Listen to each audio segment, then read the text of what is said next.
Welcome to Study IQ. I'm Amit Varidikilor and welcome to the Indian Polity series of the Study IQ.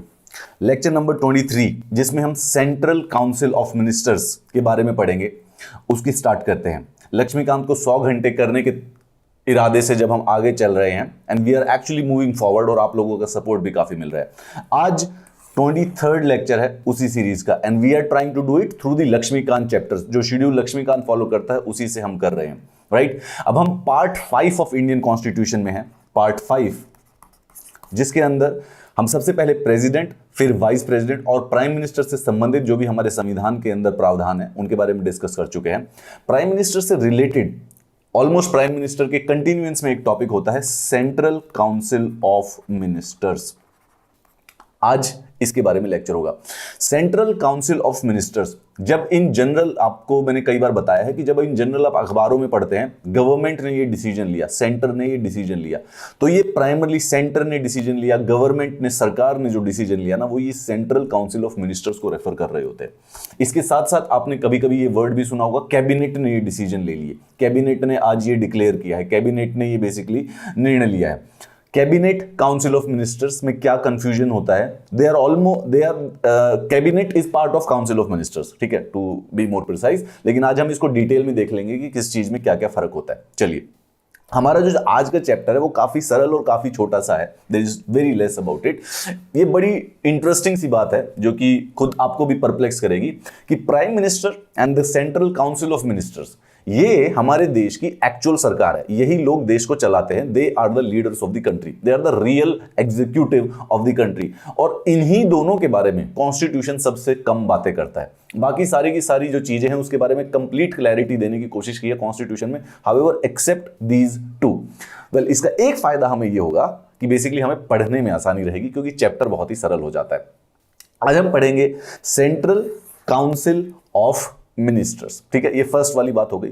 इसमें सिर्फ और सिर्फ 4 constitutional provision पढ़ने हैं, 74, 75, 77 और 78। अब कल हमने जब प्राइम मिनिस्टर पढ़ा था तो हमने ये भी बताया था कि प्राइम मिनिस्टर जो वर्ड है वो कॉन्स्टिट्यूशन में सिर्फ 4 कॉन्स्टिट्यूशन आर्टिकल में आता है, राइट। सबसे पहला तो एक तो बड़ा दूर का हो गया 366, उसके अलावा 3 में से, इन्हीं तीनों में से वो कोई आर्टिकल थे, आप अगर होपफुली जिन्होंने वो लेक्चर नंबर 22 देखा वही बता सकते हैं। चलिए, ये आज हम करेंगे ही कॉन्स्टिट्यूशनल प्रोविजंस जो कि हमारे काउंसिल ऑफ मिनिस्टर से रिलेटेड है। दूसरा, उसके बाद जो काउंसिल ऑफ मिनिस्टर है उसकी एक रिस्पॉन्सिबिलिटी है। 3 प्रकार की रिस्पॉन्सिबिलिटी कॉन्स्टिट्यूशन में पाई जाती है, कलेक्टिव, इंडिविजुअल और लीगल। मतलब पाने का मतलब यह है कि बेसिकली काउंसिल ऑफ मिनिस्टर्स की कोई भी लीगल रिस्पॉन्सिबिलिटी नहीं है, तो ये बेसिकली नो होगा, ठीक है। कलेक्टिव होती है, इंडिविजुअल भी रिस्पॉन्सिबिलिटी होती है। वी विल डिस्कस कि ये किस प्रकार के लीगल टर्म्स हैं कॉन्स्टिट्यूशन में, इनका रेमिफिकेशंस क्या होती है। What does it mean to say when we say कि काउंसिल ऑफ मिनिस्टर्स की कलेक्टिव रिस्पॉन्सिबिलिटी है, इस बात का मतलब क्या हुआ। इस बात का एक्चुअली मतलब ये होता है कि अगर आपकी क्लास में कोई एक बच्चा शोर कर रहा है तो टीचर कई बार जाकर कहकर जाती है कि एक बच्चा शोर करेगा तो पनिशमेंट 30 के 30 बच्चों को मिलेगी। इट इज एग्जैक्टली सिमिलर, ये कलेक्टिव रिस्पॉन्सिबिलिटी। ये नहीं है कि जो बच्चा शोर कर रहा है या जो शरारत कर रहा है सिर्फ उसको पनिशमेंट मिलती है, सबकी रिस्पॉन्सिबिलिटी है कि कोई भी शरारत ना करे, और जो भी अगर एक ने भी की तो पनिशमेंट 30 के 30 को मिली जाएगी। ऐसा ही कुछ कॉन्सेप्ट हमारे काउंसिल ऑफ मिनिस्टर्स के साथ भी होता है।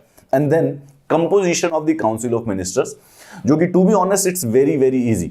हमारी जो काउंसिल ऑफ मिनिस्टर होती है, जिसको आप गवर्नमेंट या जिसको आप एग्जीक्यूटिव भी कह सकते हैं। एग्जीक्यूटिव जानते हैं, 2 प्रकार के एग्जीक्यूटिव होते हैं। एक तो एग्जीक्यूटिव होता है जो परमानेंट एग्जीक्यूटिव होता है, जिसको आप ब्यूरोक्रेसी कहते हैं, राइट। जो आईएएस, आईपीएस, ये है परमानेंट एग्जीक्यूटिव। ये अपनी जॉब नहीं छोड़ते हैं, ये एक बार ज्वाइन करने के बाद उसके बाद रिटायरमेंट पर ही अपनी जॉब छोड़ते हैं, ठीक है। इसके अलावा होता है टेम्परेरी एग्जीक्यूटिव। ये जो काउंसिल ऑफ मिनिस्टर है ये टेम्परेरी एग्जीक्यूटिव्स होते हैं, इनको मंत्री कहा जाता है। जो मंत्री पद होता है वो यही होता है काउंसिल ऑफ मिनिस्टर्स का, इनको मंत्री कहा जाता है। टेम्परेरी इन द सेंस कि इनको 5 साल के लिए इलेक्ट किया जाता है, ये बीच में चाहें तो रिजाइन कर सकते हैं, और 5 साल के बाद तो इनको दोबारा से इलेक्शन लड़के फिर दोबारा से बहुमत लेकर आना पड़ता है, राइट। काउंसिल ऑफ मिनिस्टर्स के साथ सरल वाली बात है कि इनके हेड पर प्राइम मिनिस्टर होते हैं, उसके नीचे कुछ ऐसे मिनिस्टर होते हैं जिनको कहा जाता है कैबिनेट मिनिस्टर्स, ठीक है। They are the highest and the most powerful individuals of the country. Government में, पार्लियामेंट में ये सबसे ज्यादा पावरफुल लोग होते हैं। जैसे कि आप कुछ इंपॉर्टेंट मिनिस्ट्रीज जो होती है उनको कैबिनेट कह दिया जाता है, ठीक है। ये इस समय एट प्रेजेंट मोमेंट टुडे 21 है देश के अंदर, तो कैबिनेट टोटल हो गया 21 प्लस 1 इज इक्वल टू 22। इसको कहा जाता है, इन दोनों को मिलकर कहा जाएगा कैबिनेट। ठीक है, कैबिनेट के बाद कुछ एक और पोजीशन होती है मंत्री पद की, जिसको कहा जाता है मिनिस्टर ऑफ स्टेट। ठीक है, ये मिनिस्टर ऑफ स्टेट दो प्रकार के मिनिस्टर होते हैं। एक तो इनको इंडिपेंडेंट चार्ज दे दिया जाता है, यानी कि कोई डिपार्टमेंट है उनको ये इंडिविजुअली परमानेंटली खुद हैंडल करते हैं। इस प्रकार के हमारे देश में 9 मिनिस्टर ऑफ स्टेट है। और दूसरा मिनिस्टर ऑफ स्टेट होते हैं जो कि बेसिकली एक एडेड चार्ज ले लेते हैं। एडिड चार्ज का मतलब ये हुआ कि जैसे हमारी मिनिस्टर ऑफ फाइनेंस जो है वो बेसिकली निर्मला सीतारमण है, और उसी के साथ एक मिनिस्टर ऑफ स्टेट भी है फाइनेंस के, जो कि अनुराग जी हैं। तो वो अनुराग जी जो है वो सपोर्ट करते हैं कैबिनेट मिनिस्टर्स को। तो दो प्रकार के मिनिस्टर ऑफ स्टेट हैं, एक तो इंडिपेंडेंट चार्ज वाले और दूसरा जो कि असिस्टिव चार्ज वाले होते हैं। ये असिस्टिव जो असिस्ट करते हैं ये 29 है। इसके अलावा डिप्टी मिनिस्ट्रीज एक और हो सकता है, डिप्टी मिनिस्ट्रीज। इस समय हमारे देश में कोई डिप्टी मिनिस्टर नहीं बनाए गए हैं। तो अगर आप टोटल देखें तो ये अप्रोक्सीमेटली 29 9 प्लस 21 प्लस 1 60 आ जाएंगे। ठीक है, इस समय हमारे देश के अंदर जो टोटल काउंसिल ऑफ मिनिस्टर्स की स्ट्रेंथ है वो 60 है। मैंने आपको पिछले लेक्चर में ये भी बताया था कि हमारी जो काउंसिल ऑफ मिनिस्टर्स की जो स्ट्रेंथ होती है वो एक लीगल लिमिट है 15% ऑफ द लोकसभा सीट। ठीक है, तो लोकसभा में टोटल लोग हैं 543 और उसके 15% लोग ही basically council of ministers join कर सकते हैं, या फिर मंत्री परिषद जो है वो मतलब उतना ही बनाया जा सकता है 15% का। तो 15% ऑफ 543 इज 81। अगर आप कभी भी देखेंगे किसी भी समय गिवन समय पे PM, cabinet, minister of state, deputy ministries, इन सबको लगा के जो टोटल होंगे 81 ही हो सकते हैं। इस समय हमारे देश में 60 है, जरूरत पड़ने पे वो और भी बना सकते हैं, और अगर चाहें तो इसको कम भी कर सकते हैं। अच्छा, काउंसिल ऑफ मिनिस्टर्स में एक एक्स्ट्रा कॉन्सेप्ट भी होता है, पार्लियामेंट्री सेक्रेटरी। ठीक है, वो भी बनाए जा सकते हैं, ऐसी कोई जरूरी प्रॉब्लम नहीं है कि पार्लियामेंट्री सेक्रेटरी नहीं बनाए जा सकते हैं, पर 1969 के बाद बेसिकली कभी बने नहीं है। एक बार राजीव गांधी गवर्नमेंट में बने थे, बनाए जा सकते हैं जरूरत पड़ने पर वो इन जनरली कोई गवर्नमेंट नहीं बना रही है उनको। ठीक है, बस इतना सही है। टू बी ऑनेस्ट, अगर हम अभी भी किताब बंद कर घर चले जाएं तो it would be the chapter is already complete, but just to be sure कि हमें वो प्रीलिम्स का क्वेश्चन कहीं पर conceptually कोई प्रॉब्लम ना कर दे, we will stay here for a little while longer, right? Absolutely. Let's continue. Bharat का जो संविधान है उसके अंदर पार्लियामेंट्री फॉर्म ऑफ गवर्नमेंट है। इस बात को रिपीट करते रहेंगे हम जब तक कॉन्स्टिट्यूशन खत्म नहीं हो जाएगा, जो कि ब्रिटिश पैटर्न के ऊपर मॉडल किया गया है। ठीक है, इसमें पार्लियामेंट का मतलब यह है, आप समझने की कोशिश कीजिए कि एक लोकसभा जिसको हाउस ऑफ पीपल कहते हैं, ब्रिटेन में हाउस ऑफ कॉमन्स कहा जाता है। ठीक है, लोकसभा जो होता है इसके अंदर आप सबके सब पूरे के पूरे देश से लोग इलेक्ट होकर आते हैं। ठीक है, हमारे यहां पर आते हैं 543। इन 543 में से जिस पार्टी के पास मेजॉरिटी आ जाती है, जैसे कि हमारा 272 की जो लाइन है, 272 से ज्यादा जो कर लेते हैं वो एक सरकार बनाने के लिए लीगली अलाउड होते हैं। ठीक है, they will be the party which will be making the government.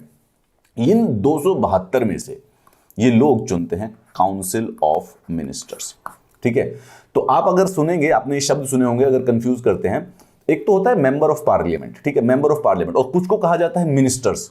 तो ये जिनको मिनिस्टर्स कहा जाता है, मेंबर ऑफ पार्लियामेंट, तो जैसे बीजेपी की जो इस समय हमारी जो गवर्नमेंट है उसमें सबसे बड़ी पार्टी है बीजेपी। ठीक है, तो बीजेपी ने 303 सीटें जीती थी। उनके कोएलिशन एनडीए गवर्नमेंट का है, एनडीए गवर्नमेंट जब एनडीए कोएलिशन ने 303 से भी ज्यादा सीटें थी, 329 सीट जीती थी, पर सिंगल पार्टी बीजेपी ने ही खाली 303 सीटें जीती थी। उसमें उन 303 मेंबर ऑफ पार्लियामेंट में से चुना जाता है काउंसिल ऑफ मिनिस्टर्स। और याद रखिए ये काउंसिल ऑफ मिनिस्टर्स सिर्फ और सिर्फ 81 हो सकते हैं। इसमें जो लीडर होते हैं वो सबसे ज्यादा सीनियर होते हैं। इसी काउंसिल ऑफ मिनिस्टर्स, इन्हीं 81 लोगों में से कैबिनेट चुना जाता है। याद रखिए, कैबिनेट चुनने का कोई खास मतलब नहीं है। जो इंपॉर्टेंट मिनिस्ट्रीज होती हैं उनको कैबिनेट कह दिया जाता है। जैसे हम देखें तो इस समय कैबिनेट के जो मेंबर्स हैं वो 21 मेंबर है, plus prime minister is itself the head of the cabinet, तो टोटल कैबिनेट में हुए 22 मेंबर। ठीक है, The Council of Ministers is headed by the Prime Minister, is the real executive authority in our politico-administrative authority. Real executive का मतलब यही है जो काम कर रहे हैं, बाकी तो सब साइन कर रहे हैं एक्चुअली में। ठीक है, principles of parliamentary system government are not detailed in constitution. Again, ना प्रधानमंत्री के बारे में ज्यादा बात बताया है संविधान में, ना ही हमारे principles of parliamentary system of government बताए हैं। बस 2 आर्टिकल हैं 74 और 75, जिसमें थोड़ा सा डिटेल्ड में और एक जनरल मैनर में बता दिया गया है। अगेन 75 में यह बता दिया जाएगा कि there shall be a prime minister appointed by, उसी प्रकार से 74 में बता दिया जाएगा काउंसिल ऑफ मिनिस्टर्स के बारे में। इन जनरल एक आइडिया दिया है। The good thing is that it will be easy for us to learn, that is the only benefit out of here. However, जैसा मैंने कहा था, वंस एवर व्हेनेवर, जिस दिन भी नेहरू जी, अंबेडकर जी, जब भी कोई फाउंडिंग फादर आपको टकरा जाए तो इमीडिएटली क्वेश्चन पूछ लेना कि क्या मतलब था भाई, इतना आसान छोड़ने की जरूरत क्या थी, क्या डिटेल करने में। They will be able to give you reasons, they were brilliant people, legally luminaries थे वो, आपको रीजन बता देंगे जरूर, ये मत सोचना कि you will be able to corner them. चलिए, Article 74 deals with the status of the Council of Ministers, while Article 75 deals with their appointment, tenure, responsibility, qualification, oath, salaries, allowance of the ministers. जब हम president पढ़ते हैं तो ये सब word, appointment की जगह election, tenure, responsibility, qualification, oath, salaries, ये सब अलग अलग आर्टिकल्स में आते हैं। काउंसिल ऑफ मिनिस्टर्स इन्होंने सब एक ही आर्टिकल में लिख दिया, गुड फॉर अस, ठीक है। आर्टिकल 74, ये आर्टिकल 74 है, this is what it is, ठीक है। क्या कहते हैं आर्टिकल 74 में? सिर्फ ये लिखा हुआ है कि एक तो काउंसिल ऑफ मिनिस्टर होना चाहिए to aid and advise president, ठीक है। राष्ट्रपति एक नॉमिनल एग्जीक्यूटिव है, ठीक है, वो जो भी करेंगे काउंसिल ऑफ मिनिस्टर्स की एड और एडवाइस पर करेंगे, ठीक है। There shall be a council of ministers with prime minister at the head to aid and advise the president, जो हमेशा उनके अकॉर्डेंस में, उसी एडवाइस के अकॉर्डिंग ही, जैसा कि हमने बताया है कि प्रेसिडेंट बहुत rarely, very very rarely situation होती है जब वो डिस्क्रिशन से काम कर सकते हैं। एल्स प्रेसिडेंट जो भी करेंगे वो सिर्फ और सिर्फ प्राइम मिनिस्टर और काउंसिल ऑफ मिनिस्टर्स की एडवाइस के ऊपर ही किया जाएगा। नाउ ये चीज कल क्लियर हुई थी बिल्कुल कि 3 ऐसी कौन सी सिचुएशनल डिस्क्रिशन है जिसमें प्रेसिडेंट अपनी खुद के निर्णय ले सकते हैं। वो बात आप दोबारा से याद कीजिए, और नहीं है तो फिर आप लेक्चर नंबर 22 को पूरा देखिए। However the president may require the council of ministers to reconsider such advice that the president shall act in accordance with the advice. अच्छा, ये जो इशू है, यहां पर एक बात अंडरस्टैंड करने की कोशिश करो कि कॉन्स्टिट्यूशन जब स्टार्ट हुआ था तो ऐसा नहीं था। कॉन्स्टिट्यूशन में जब स्टार्ट हुआ था तो आर्टिकल 74 में ये लिखा नहीं गया था कि president is bound by the council of the by the advice of the council of minister. इसके अगेन जो हमारे सबसे बड़ी जो 2 अमेंडमेंट है, 42nd और 44th अमेंडमेंट, इन्हीं अमेंडमेंट्स का बेसिकली कहीं पर रोल आता है जब भी प्रेसिडेंट प्राइम मिनिस्टर की रिलेशन के बारे में कोई बात हो। 42nd अमेंडमेंट में क्या किया, ये बात ऐड कर दी, who shall act in accordance with such advice. तो 42nd अमेंडमेंट आई तब उस समय प्रेसिडेंट वाज बाउंड टू कि कोई भी एडवाइस आएगी काउंसिल ऑफ मिनिस्टर्स की वो मुझे माननी ही माननी है। 44th के बाद उन्होंने पूरा नहीं बदला 44th। तो अब ये समझ लीजिए कि 42nd की जो अमेंडमेंट है वो इंदिरा गांधी ने की है। जो भी सोच थी वो उस समय इंदिरा गांधी की सोच थी 42nd अमेंडमेंट करते हुए, ठीक है। और जो इंदिरा गांधी की अमेंडमेंट थी उस समय इमरजेंसी का पीरियड चल रहा था, वो इमरजेंसी को बेसिकली सबके सब खत्म, मतलब दैट वाज लाइक, जिसको बार बार कहते हैं कि darkest period of Indian democracy है। जैसे ही वो खत्म हुआ, नई गवर्नमेंट आई, तो जेपी गवर्नमेंट आई 1977 में, तो उन्होंने जो भी वो 42वीं अमेंडमेंट के द्वारा टोटलिटेरियन स्लाइड थे कॉन्स्टिट्यूशन के अंदर, वो सब हटाने की कोशिश की थी। तो 44th अमेंडमेंट में उन्होंने ये ऐड कर दिया, president may require the council of ministers to reconsider. एक और एक्स्ट्रा बुलवार्क दे दिया कि ठीक है, प्राइम मिनिस्टर एग्जीक्यूटिव है, ओरिजिनल एग्जीक्यूटिव है, तो उनकी एडवाइस की एक्चुअली में कोई वैल्यू है, पर इन ए वेरी रेयर सर्कमस्टेंसेस हो सकता है प्रेसिडेंट को लगे कि बहुत ज्यादा गलत हो रहा है, तो वो एडवाइस को रिकंसीडर के लिए भेज सकते हैं। So this, understand this part of who shall act in accordance, ये जो कंपल्शन है एडवाइस, एड और एडवाइस पे काम करने की, ये आई है 42nd में, ये पहले थी नहीं, ठीक है। और ये कि रिकंसीडर करने के लिए प्रेसिडेंट भेज सकता है, ये आई थी 44th अमेंडमेंट में। ये दोनों अमेंडमेंट आराम से शिद्दत से एक एक लेक्चर में पढ़ेंगे ताकि और भी ज्यादा क्लैरिटी आ जाए। Second, the advice tendered by the ministers to the president shall not be inquired into any court. ठीक, ये सरल बात है। एडवाइस को अगर कोई काउंसिल ऑफ मिनिस्टर्स कुछ प्रेसिडेंट को कुछ कहे हैं तो इसका अब उसको किसी प्रकार का उस पर कोई प्रोसेस का कोई फ्लॉ निकाला जाए या उसके ऊपर किसी प्रकार के सवाल उठाए जाए, नहीं। अगर काउंसिल ऑफ मिनिस्टर्स ने किया है तो इसका मतलब सोच या समझकर ही किया है, ये बात हम पहले अज्यूम कर ही चलेंगे। ऐसे किसी एडवाइस को चैलेंज नहीं किया जाएगा कोर्ट में। उसके बाद आर्टिकल 75 अदर प्रोविजंस, 2 ही आर्टिकल है 74 और 75 जिसमें काउंसिल ऑफ मिनिस्टर्स मोर और लेस डिसाइडेड है।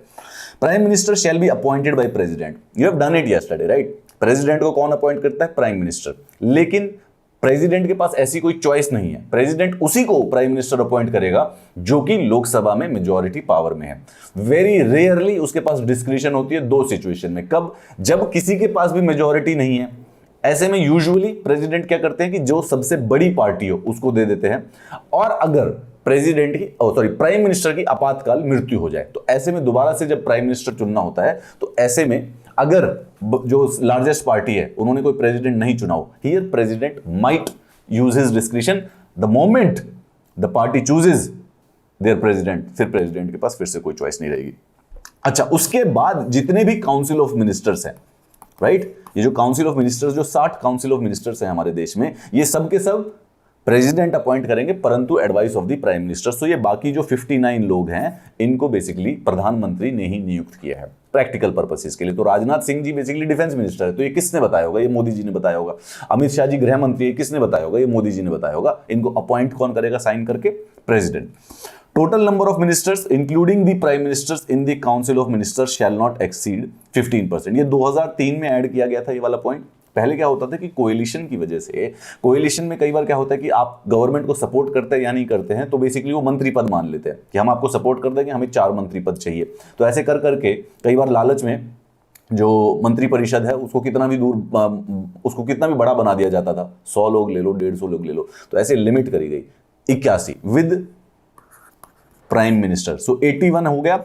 एक तो प्राइम मिनिस्टर तय है, ठीक है, उसके बिना तो काउंसिल ऑफ मिनिस्टर एग्जिस्ट नहीं करता, प्लस 80 और हो सकते हैं। अभी इस समय हमारी जो गवर्नमेंट है उसमें टोटल 60 लोग हैं जो कि काउंसिल ऑफ मिनिस्टर्स कहलाते हैं, ठीक है।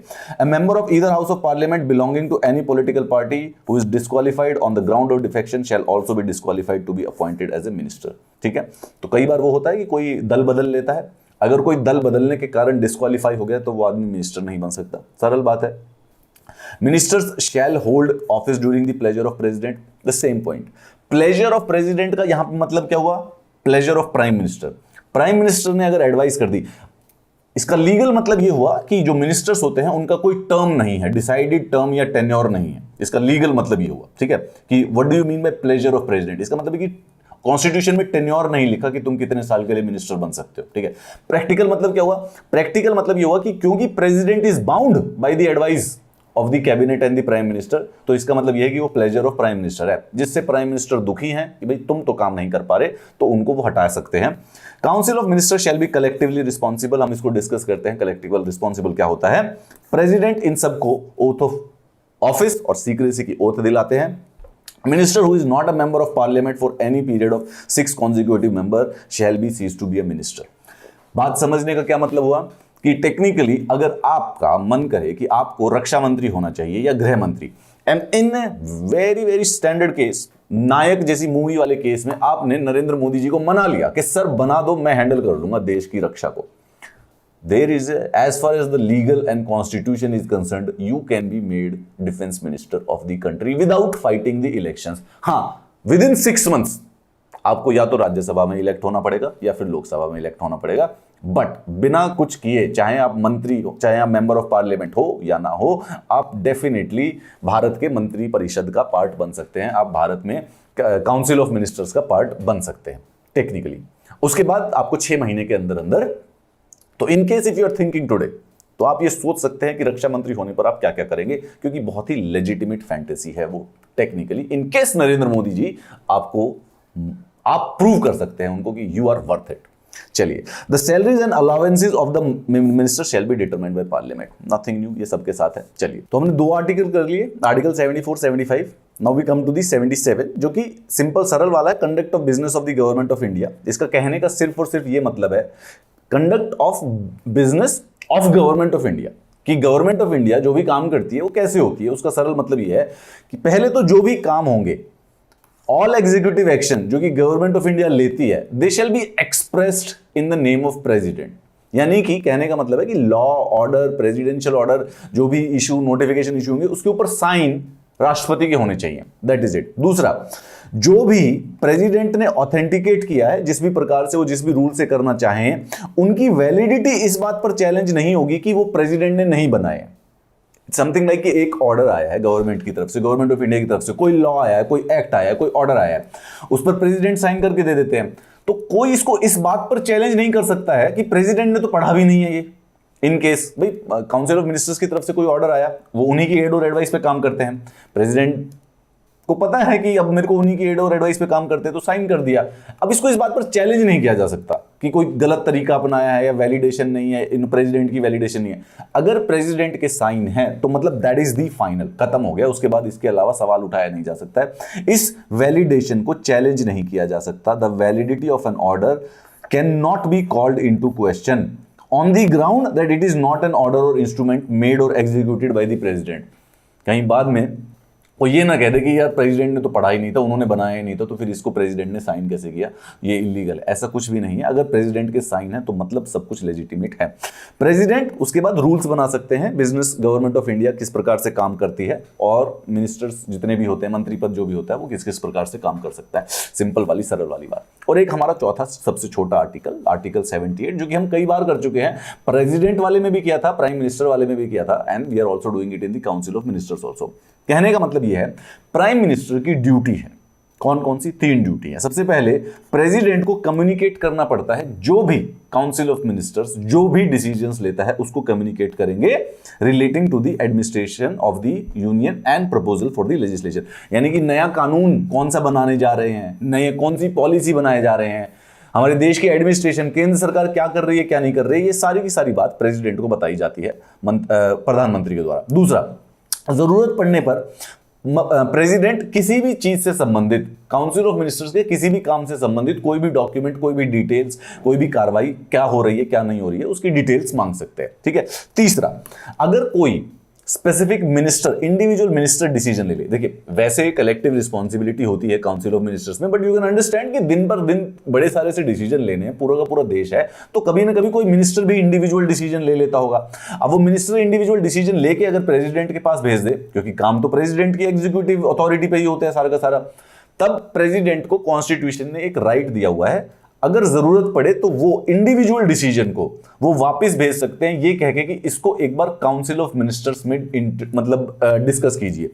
Consideration for the council of ministers if a decision has been taken by minister but council ने नहीं लिया था।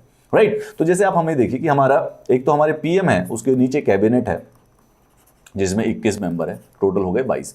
इसके बाद नीचे है मिनिस्टर ऑफ स्टेट, तो अनुराग ठाकुर जी वित्त मंत्री, मिनिस्टर ऑफ स्टेट है फिनेंस के। ठीक है। अब उन्होंने कोई एक डिसीजन ले लिया, वो कैबिनेट ने नहीं लिया था, काउंसिल ऑफ मिनिस्टर ने नहीं लिया था, उन्होंने प्रेसिडेंट के पास भेजा। जरूरत पड़ने पर प्रेसिडेंट ये वापस रेफरेंस के लिए भेज सकते हैं कि एक बार मिलके पूरा एक बार देख लीजिए काउंसिल ऑफ मिनिस्टर्स मिलके, इन केस उनको लगे क्या सही है क्या नहीं गलत है, बस ये। ठीक है। इसके बाद अब इसको अगर डिटेल में देखेंगे तो बहुत ही सरलता वाली बात है। Article 74, it's a tremendously easy topic to be honest. Article 74 की बात करें, article 74 provides for a council of ministers with prime minister aid and advice to exercise his functions। ये मैं आपको पहले ही बता चुका हूं कि बेसिकली ये बाउंड है, जो एडवाइस है उसके ऊपर प्रेसिडेंट बाउंड है। ये 42nd अमेंडमेंट के द्वारा ऐड किया गया था। And second, more importantly 44th ने बस उस चीज के अंदर एक और थोड़ी सी कॉशन ऐड कर दी कि जरूरत पड़ने पे प्रेसिडेंट उस एडवाइस को वापस भी भेज सकते हैं इन अ वेरी रेयर सिचुएशन। दूसरा, the nature of the advice tendered by the ministers cannot be inquired by the court। There are very few things in the Indian constitution और the Indian law जो कि court inquire नहीं कर सकती है। ठीक है। और उसके अंदर जब भी कोई भी कॉन्स्टिट्यूशन में पार्ट आए कि कोर्ट कैनॉट इंक्वायर दिस, तो उस चीज के ऊपर फोकस करिएगा जरूर, याद करने के लिए, प्रीलिम्स में क्वेश्चन सब पूछने के लिए कि भाई जो प्रेसिडेंशियल ऑर्डर होते हैं उनके ऊपर वैलिडेशन चैलेंज नहीं होती है। एंड अगेन यहां पर ट्रिक क्या होती है, याद रखिए, ऐसा नहीं है कि उसके ऊपर अनकॉन्स्टिट्यूशनल चैलेंज नहीं हो सकता, कॉन्स्टिट्यूशनल चैलेंज हो सकता है। शैल not be called in question on the ground that it is not an order और इंस्ट्रूमेंट मेड और एग्जीक्यूटेड बाय द प्रेसिडेंट। समझ रहे कि वो ऑर्डर प्रेसिडेंट ने नहीं बनाया, इस ग्राउंड पे उसको चैलेंज नहीं कर सकते कि भाई उस पे साइन प्रेसिडेंट के, स्टैम्प प्रेसिडेंट के, और फिर जाके कोई कोर्ट चला जाएगी ये तो प्रेसिडेंट ने बनाया ही नहीं, ये तो किसी ने साइन, किसी और ने साइन कर दिया। नो, ऐसे चैलेंज नहीं कर सकते। दो, अगर और कोई इलीगैलिटी है, कॉन्स्टिट्यूशनल चैलेंज है, तो चैलेंज हो सकता है। उसी प्रकार से जो मिनिस्टर्स प्रेसिडेंट को एडवाइस देते हैं उसमें कोई इंक्वायर नहीं होगा। टू मेंटेन दैट कॉन्फिडेंशियलिटी, वो जो relationship between the president and the ministers के बीच में है, गवर्नमेंट और इनके बीच में, क्योंकि technically president is the government, right. President को गवर्नमेंट का नाम दिया गया है और इसको बस काम करने के लिए रखा गया है काउंसिल ऑफ मिनिस्टर्स को। तो ये दोनों सेम ही है, एक ही चीज है। ये बात ये है कि हम अंदर ही अंदर बात कर रहे हैं, अपने आप से ही बात करेंगे तो उसके ऊपर लीगल चैलेंज किस प्रकार का हो जाएगा। It is something like that. इस क्वेश्चन में, इस टॉपिक में जब ये एडवाइस, एड और एडवाइस से संबंधित होते हैं, दो चीजें समझने की जरूरत है। सबसे पहले सुप्रीम कोर्ट ने ये होल्ड किया हुआ है कि लोकसभा जब डिसॉल्व हो जाए तो काउंसिल ऑफ मिनिस्टर्स डिसॉल्व नहीं होता। लॉजिकली अगर सोचा जाए, भाई लोकसभा में 543 मेंबर हैं। लोकसभा डिसॉल्व होने का मतलब है कि अब ये 543 मेंबर ऑफ पार्लियामेंट नहीं रहे, खत्म हो गया। अब इनको दोबारा इलेक्शन लड़ना पड़ेगा पार्लियामेंट में आने के लिए।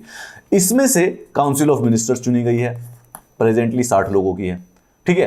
तो जब लोकसभा डिसॉल्व हो चुकी है, जब वहां पे कोई भी मेंबर ऑफ पार्लियामेंट नहीं रहा, तो लॉजिकली स्पीकिंग तो ये काउंसिल ऑफ मिनिस्टर ये मेंबर ऑफ पार्लियामेंट से ही तो चुने गए थे, तो ये भी डिसॉल्व हो जाने चाहिए, बट नहीं। ये इसलिए रखा गया है कि लोकसभा डिसॉल्व होने के बावजूद भी काउंसिल ऑफ मिनिस्टर्स कंटिन्यू रहेगी। Why? Because article 74 is mandatory. Article 74 कहता है कि प्रेसिडेंट को एड और एडवाइस देने के लिए काउंसिल ऑफ मिनिस्टर्स रहनी चाहिए किसी भी सिचुएशन में। तो ये बात को जब क्लैरिटी की गई, आर्टिकल 74 मैंडेटरी है। ऐसी कोई सिचुएशन एग्जिस्ट नहीं करती है जब प्रेसिडेंट कोई भी एग्जीक्यूटिव काम करे और काउंसिल ऑफ मिनिस्टर्स एग्जिस्ट ना करती हो। ऐसा पॉसिबल नहीं है, कॉन्स्टिट्यूशनली ये अनकॉन्स्टिट्यूशनल है। अगर काउंसिल ऑफ मिनिस्टर एग्जिस्ट नहीं करती और प्रेसिडेंट ने कोई काम कर दिया तो वो असंवैधानिक काम होता है, याद रखिए। Any exercise of executive power without the aid and advice will be unconstitutional as being violative of the article number 74. Again 1974 में कोर्ट ने यह भी बताया, जहां पर भी कॉन्स्टिट्यूशन में यह लिखा हुआ है requires the satisfaction of the president. इस सेटिस्फैक्शन का मतलब राष्ट्रपति की पर्सनल सेटिस्फैक्शन नहीं है, it is actually the satisfaction of the council of ministers. The same applies to the pleasure of the president also. Pleasure of president का मतलब खुद की श्रद्धा नहीं है राष्ट्रपति जी की, वो pleasure technically speaking council of ministers और प्राइम मिनिस्टर्स के पास ही होता है। It is to satisfaction of the council of ministers, जिसकी एड और एडवाइस के ऊपर प्रेसिडेंट अपने फंक्शन काम करेंगे। तो ये प्रीलिम्स में आपसे क्वेश्चन पूछा जा सकता है। It seems very logical to see president सिर्फ और सिर्फ बहुत ही रेयर सिचुएशनल डिस्क्रिशन यूज कर सकते हैं। जब काउंसिल ऑफ मिनिस्टर्स ने वोट ऑफ कॉन्फिडेंस खो दिया है लोकसभा में, वही एक सिचुएशन है जब प्रेसिडेंट काउंसिल ऑफ मिनिस्टर्स की एडवाइस नहीं मानेंगे। उसके अलावा प्रधानमंत्री को काउंसिल ऑफ मिनिस्टर्स की एडवाइस माननी ही माननी है। Even if Lok Sabha is dissolved, तो जो वो काउंसिल ऑफ मिनिस्टर्स है वो कंटिन्यू रहती है till the time new Lok Sabha is in place और नया काउंसिल ऑफ मिनिस्टर्स नहीं चुन लिया जाए। प्राइम मिनिस्टर को प्रेसिडेंट अपॉइंट करते हैं, we have discussed in the chapter of the prime minister. उसके साथ साथ ये बात ध्यान रखिए कि बाकी जितने भी मिनिस्टर्स हैं उनको एडवाइस दे, जो प्राइम मिनिस्टर एडवाइस करेंगे वही होंगे। तो हमारे पास 1+59 है, तो जो ये 59 मिनिस्टर्स हैं इनके नाम प्रधानमंत्री नरेंद्र मोदी जी ने लिख के दिए होंगे रामनाथ कोविंद जी को। उन्होंने बेसिकली तब जाके उनको साइन करके अपॉइंट कर दिया होगा। राजनाथ सिंह को रक्षा मंत्री, निर्मला सीतारमन जी को वित्त मंत्री, इस प्रकार से। This means president can appoint only those persons who are recommended by the prime minister, else not. Usually कोई भी, चाहे लोकसभा के हो, राज्यसभा के मेंबर हो, उनको अपॉइंट किया जा सकता है in a very tremendously, Anil Kapoor की नायक मूवी की तरह हाइपोथेटिकल सिचुएशन में। अगर आप अपना रेज्यूमे या अपना डेमो भेज के किसी भी प्रकार से नरेंद्र मोदी जी को ये मना ले कि सर मुझे रक्षा मंत्री बना दीजिए, I know what to do about China and Pakistan, please let me do it for once, without fighting elections, चाहे आप लोकसभा के मेंबर हो या ना हो, राज्यसभा के हो, आपको टेक्निकली, थियोरेटिकली स्पीकिंग, आपको मंत्री पद दे दिया जा सकता है। कोई आदमी जो मेंबर नहीं होता है इधर हाउस का, चाहे राज्यसभा का नहीं है, can be appointed as a minister, they can be technically, but हाँ विद इन 6 months आपको इलेक्शन लड़के किसी भी, या तो राज्यसभा में आइए या लोकसभा में, एक हाउस का आपको मेंबर बनना पड़ेगा, ठीक है। हमारे यहाँ पे ये जनरली यूनाइटेड किंगडम में जो मंत्री परिषद होता है, जो काउंसिल ऑफ मिनिस्टर्स होता है, वो हमेशा लोकसभा से ही होती है। हमारे यहाँ पर इस प्रकार की वो नहीं है, हमारे यहाँ पे वो राज्यसभा से भी आ सकते हैं, लोकसभा से भी आ सकते हैं। सो अगर आप किसी तरह से प्रधानमंत्री को मना ले, और किसी को मनाने से नहीं होगा, सिर्फ प्रधानमंत्री को अगर मना ले आपको मंत्री पद देने के लिए, तो technically you can get it. उसके बाद आप 6 महीने के अंदर अंदर आप इलेक्शंस लड़ सकते हैं। A minister who is a member of one house of parliament has the right to speak and to take part in the proceedings of the other house also, but he can vote only in the house which he is a member.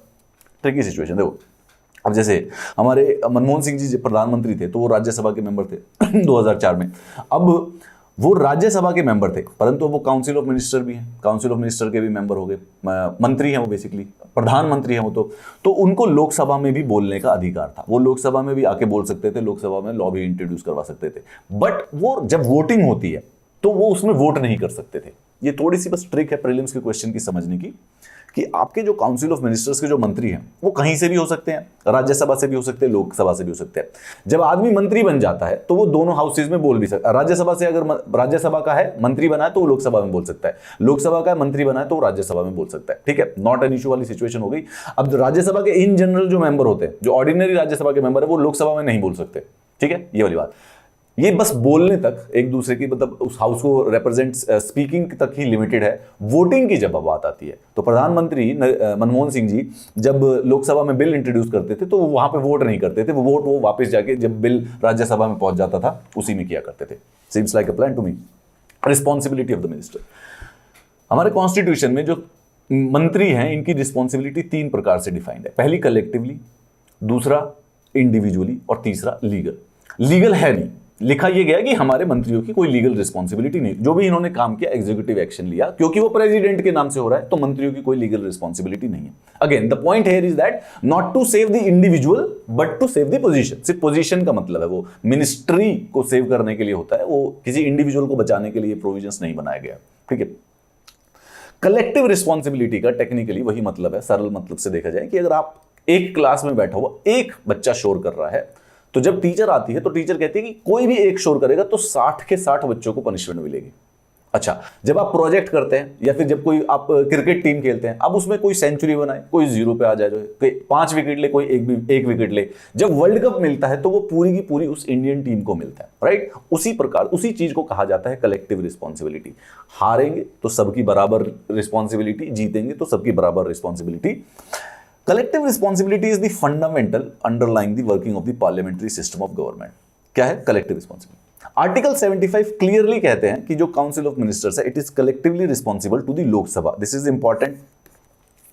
Even though member Rajya Sabha से भी आ सकते हैं चाहे तो, परंतु उनकी responsibility हो जाती है लोकसभा की तरफ। कलेक्टिव रिस्पॉन्सिबिलिटी का मतलब एक्चुअली में ये है कि अगर एक अगर ये वोट ऑफ कॉन्फिडेंस हार जाते हैं तो फिर सब इकट्ठे रिजाइन करते हैं। अगर प्राइम मिनिस्टर रिजाइन कर दे तो आप समझ लीजिए कि जो बाकी 59 है उनके भी रेजिग्नेशन आ गए हैं, एक प्रधानमंत्री के रिजाइन पे बाकी सब। इसका मतलब कलेक्टिव रिस्पॉन्सिबिलिटी है, स्विम टुगेदर और डाई टुगेदर, ये वाला सिस्टम है। This means all ministers own joint responsibility in Lok Sabha for their acts of omission and the commission. Anurag Thakur ji हमारे मिनिस्टर ऑफ स्टेट है, वित्त मंत्री। सपोज कीजिए उन्होंने कोई एक काम नहीं किया एक दिन, ठीक है, तो उस दिन पार्लियामेंट में आके बाकी मंत्री उनके ऊपर इल्जाम नहीं लगा सकते कि इसने नहीं किया इसलिए गलती हो गई। नहीं, अगर वो काउंसिल ऑफ मिनिस्टर के मेंबर है, मंत्री हैं, तो उनका काम ना किया हुआ मतलब तुम 60 के 60 ने किया। अगर तुम 60 ने कोई काम किया तो इसका एक ने काम किया कोई अच्छा, तो बेसिकली इसका मतलब तुम 60 के 60 की उसकी रिस्पॉन्सिबिलिटी है। They work as a team swim sink together when Lok Sabha passes a no confidence motion against the council of ministers, all the ministers have to resign. चाहे वो राज्यसभा के हो चाहे वो लोकसभा के हो, सबको एक साथ रिजाइन करना पड़ता है। इस चीज को कहा जाता है कलेक्टिव रिस्पॉन्सिबिलिटी। ये सार है पार्लियामेंट्री गवर्नमेंट का, एक्चुअली में ये सार है कि भाई ये पार्लियामेंट है, इसी में से हमने काउंसिल ऑफ मिनिस्टर्स बनाया है और ये कलेक्टिवली रिस्पॉन्सिबल है, ये कोई इंडिविजुअल यूनिट नहीं काम करता है।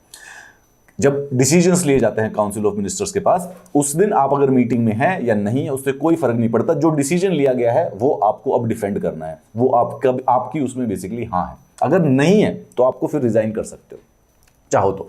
Council of ministers can advise the president to dissolve the Lok Sabha on the ground की बेसिकली, तो काउंसिल ऑफ मिनिस्टर्स है वो कह सकते हैं, उनको लगे कि यार मतलब कुछ प्रॉब्लम्स हैं एंड इलेक्शंस दोबारा से होने चाहिए तो वो लोकसभा को डिसॉल्व कर सकती है।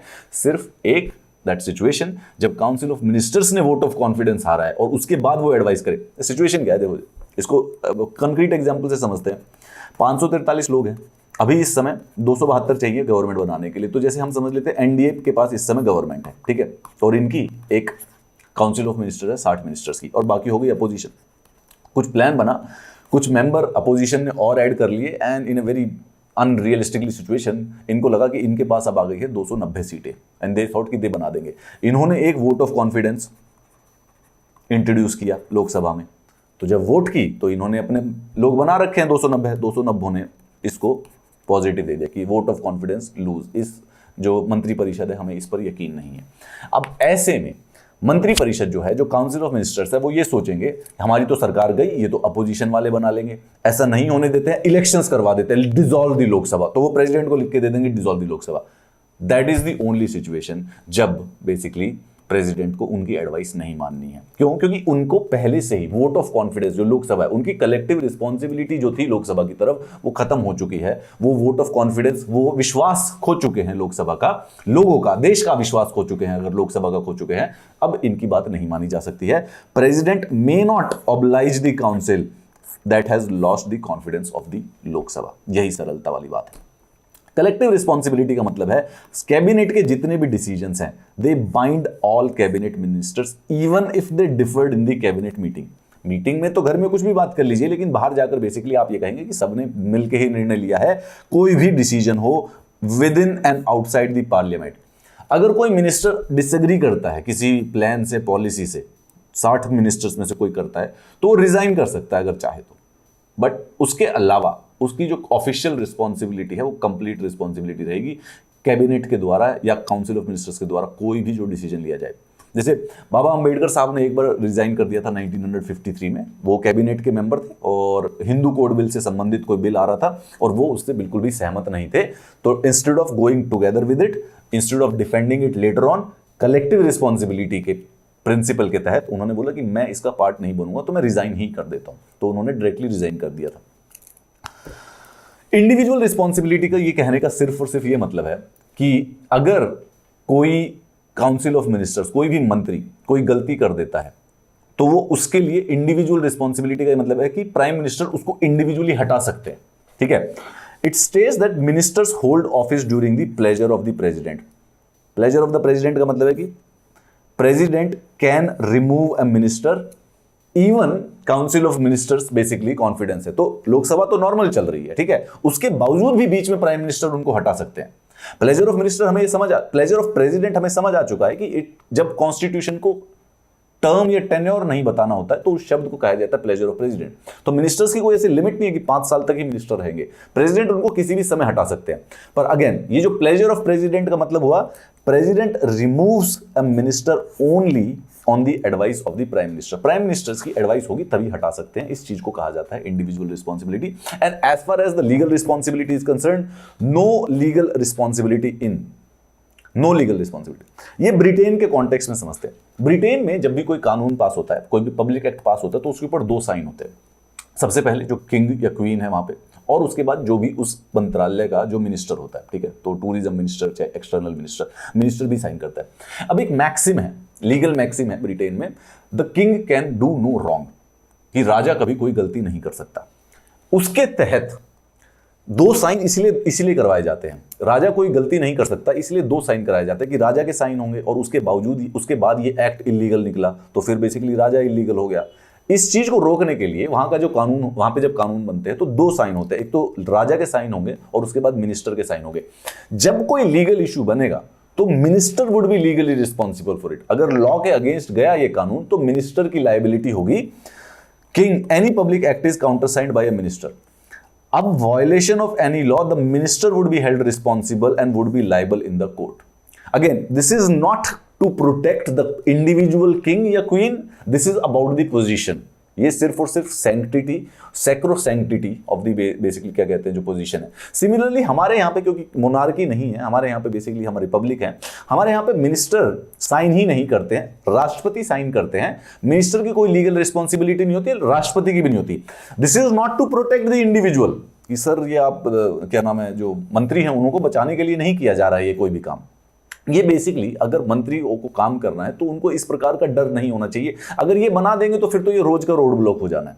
ये हर काम पे बेसिकली हर सब कुछ, हर आने वाली हर अपोजिशन पार्टी दोबारा केस फाइल करती रहेगी, और कभी भी कोई फंस गया तो आप ऐसी सिचुएशन हो जाएगी कि भाई गृह मंत्री हैं और गृह मंत्री फिर बेसिकली 2 साल के बाद पता चला कि उन्होंने कोई लॉ साइन किया था, किसी प्रकार से कोर्ट में वो इलीगल प्रूव हो गया, फिर गृह मंत्री जी जेल जा रहे हैं। ऐसा तो हो नहीं सकता, बिल्कुल ऐसा कभी भी नहीं हो सकता है। ऐसा करना भी अगेन इंडिविजुअल का इशू नहीं है यहाँ पे, इंडिविजुअल के साथ कोई पॉइंट नहीं। It's about the ministry, it's about the constitutional office, it's about the concept of home minister, not the individual minister. इसलिए हमारे कॉन्स्टिट्यूशन में कोई लीगल रिस्पॉन्सिबिलिटी मिनिस्टर्स के पास नहीं होती है। It is required that an order, it is not required कि जो प्रेसिडेंट के जो ऑर्डर होते हैं उनको मिनिस्टर साइन करे, प्रेसिडेंट ही साइन करते हैं। प्रेसिडेंट की कोई लीगल रिस्पॉन्सिबिलिटी नहीं होती है उसके ऊपर। Courts are barred from inquiring into the nature of advice rendered by the ministers to the president. तो जब मिनिस्टर्स प्रेसिडेंट को कोई एडवाइस देते हैं तो इसके अगेन क्यों? क्योंकि दूर से सोचने में देखोगे तो प्रेसिडेंट और मिनिस्टर सेम चीज है, मन में ही एक दूसरे से बात कर रहे हैं। ये तो सिर्फ और सिर्फ लीगल फॉर्मेलिटी है कि लिख के देना पड़ता है एडवाइस को, उसको कोर्ट इंक्वायर नहीं कर सकती, खुद के मन की बात को कैसे इंक्वायर करेगी court? Composition of the council of minister, council of, this is the last one, सरल वाला है। काउंसिल ऑफ मिनिस्टर होती क्या है ये देखिए। काउंसिल ऑफ मिनिस्टर, सबसे ऊपर हो गया पीएम, इसके नीचे हो गया कैबिनेट, ठीक है। जैसे एक हमारे पीएम है, 21 हमारे कैबिनेट के मेंबर है, टोटल मिला के कैबिनेट हो गया। इनको कैबिनेट मिनिस्टर्स कहा जाता है। ये हमारे देश के सबसे सीनियर, सबसे पावरफुल, सबसे इन्फ्लुएंशियल, सबसे इंपॉर्टेंट लीडर्स हैं, ठीक है। सबसे बड़ी इंपॉर्टेंट जो मिनिस्ट्रीज होती हैं वो ये हेड करते हैं। इसके नीचे एक होते हैं मिनिस्टर ऑफ स्टेट, ठीक है। मिनिस्टर ऑफ स्टेट क्या, कुछ जो कम इंपॉर्टेंट डिपार्टमेंट्स हैं, कुछ कम इंपॉर्टेंट मिनिस्ट्रीज हैं, उनको मिनिस्टर ऑफ स्टेट हेड करते हैं। दो प्रकार के हैं, या तो इंडिविजुअल मिनिस्ट्री दे दी जाती है एक को और उसको मिनिस्टर ऑफ स्टेट कह दिया जाएगा, या फिर मिनिस्टर ऑफ स्टेट असिस्ट करते हैं इन्हीं कैबिनेट मिनिस्टर्स को। जैसे एक एग्जांपल हमारे पास जो सबसे क्लियर एग्जांपल है, हमारी जो फाइनेंस मिनिस्ट्री है उनको हेड करती है निर्मला सीतारमण जी, ठीक है। इसमें एक मिनिस्टर ऑफ स्टेट फाइनेंस भी हैं जिनको अनुराग ठाकुर जी हैं, तो वो निर्मला सीतारमण जी को सपोर्ट करते हैं। Support in the sense, assist in the sense कि उनके पास फाइनेंस मिनिस्ट्री के बड़े सारे से डिपार्टमेंट होते हैं, नाम के ही सपोर्ट है, ठीक है। ऐसा नहीं है कि सपोर्ट में जिनकी वो सेक्रेटरी है, इक्वल ओहदा है, बस जस्ट एक हायरार्की के हिसाब से बात करें। एंड देन इसके अलावा एक और होता है जिसको कहते हैं डेप्यूटी मिनिस्ट्रीज, डेप्टी मिनिस्ट्रीज। अभी इस समय हमारे देश में कोई डेप्टी मिनिस्टर किसी को रखा नहीं गया है, जरूरत पड़ने पर उसको चाहे तो रख सकते हैं, ठीक है। ये है हमारा composition of council of ministers इस समय स्पेसिफिकली। हमने पहले भी देखा था यहां पर, दिस वाज इट। एक पीएम है, कैबिनेट के 21 मेंबर हैं, मिनिस्टर ऑफ स्टेट जो इंडिपेंडेंट चार्ज है वो 9 है, और मिनिस्टर ऑफ स्टेट जो और असिस्टेंट चार्ज है जैसे कि अनुराग ठाकुर जिसमें आते हैं वो 29 है। टोटल मिलाकर ये सब के सब 60 हो जाएंगे, दैट इज इट, ठीक है। आइए चलिए, कैबिनेट मिनिस्टर्स वो होते हैं जो कि सबसे इंपॉर्टेंट मिनिस्ट्रीज को हेड करते हैं। होम मिनिस्टर्स अमित शाह हो गए, डिफेंस मिनिस्टर श्री राजनाथ सिंह जी हो गए, फाइनेंस मिनिस्टर निर्मला सीतारमण जी हो गए, external affairs S Jaishankar ji हो गए, ठीक है, and so forth. They are the members of the cabinet, attend its meeting, play an important role in deciding policies.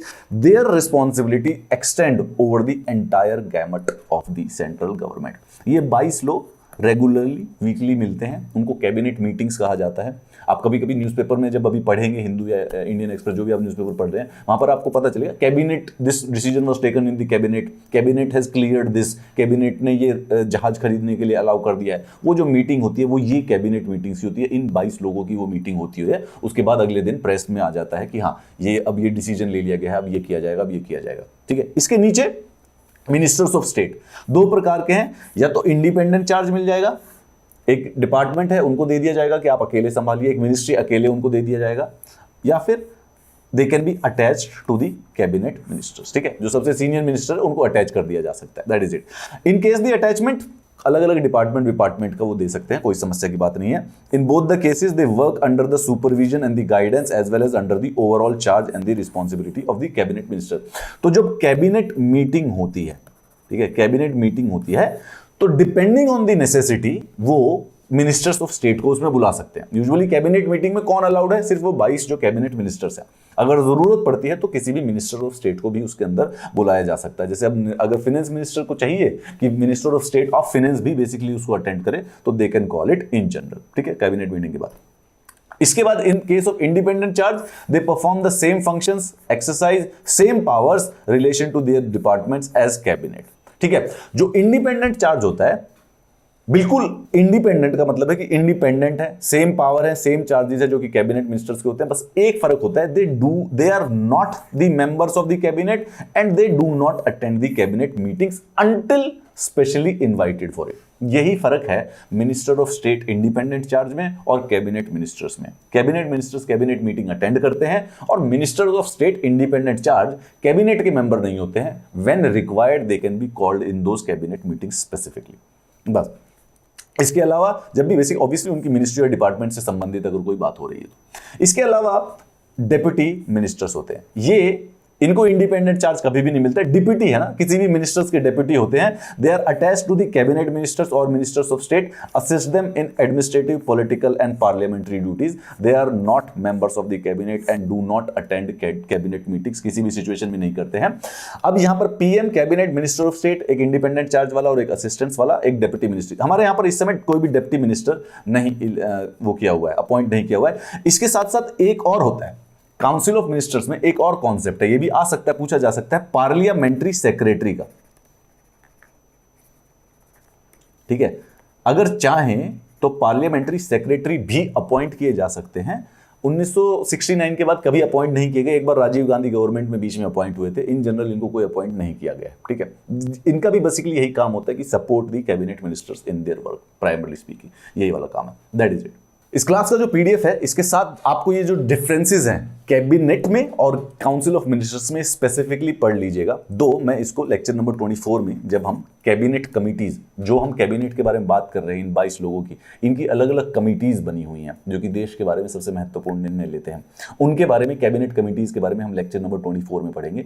We will also differentiate, हम discuss करेंगे cabinet versus council of ministers, इन दोनों में क्या फर्क है। मोर और लेस आप सारे के सारे समझ चुके हैं। काउंसिल ऑफ मिनिस्टर्स और cabinet, every cabinet minister is a member of council of ministers, however every council of minister is not a member of cabinet. ये सरल वाली बात बहुत आसानी से आ गई है। अगर आपको इसका पीडीएफ चाहिए, so this is the Telegram channel you would like to join. If you want to connect with me, अगर कॉन्स्टिट्यूशन का कोई डाउट है तो आप डेफिनेटली किसी भी सोशल मीडिया पर क्लासेस से संबंधित हिट कर सकते हैं। We need your support. You need to share these videos, and if you have any appreciative words, do mention it below the YouTube videos. I'll see you in the lecture number 24. We'll be discussing cabinet committees. Have a nice day.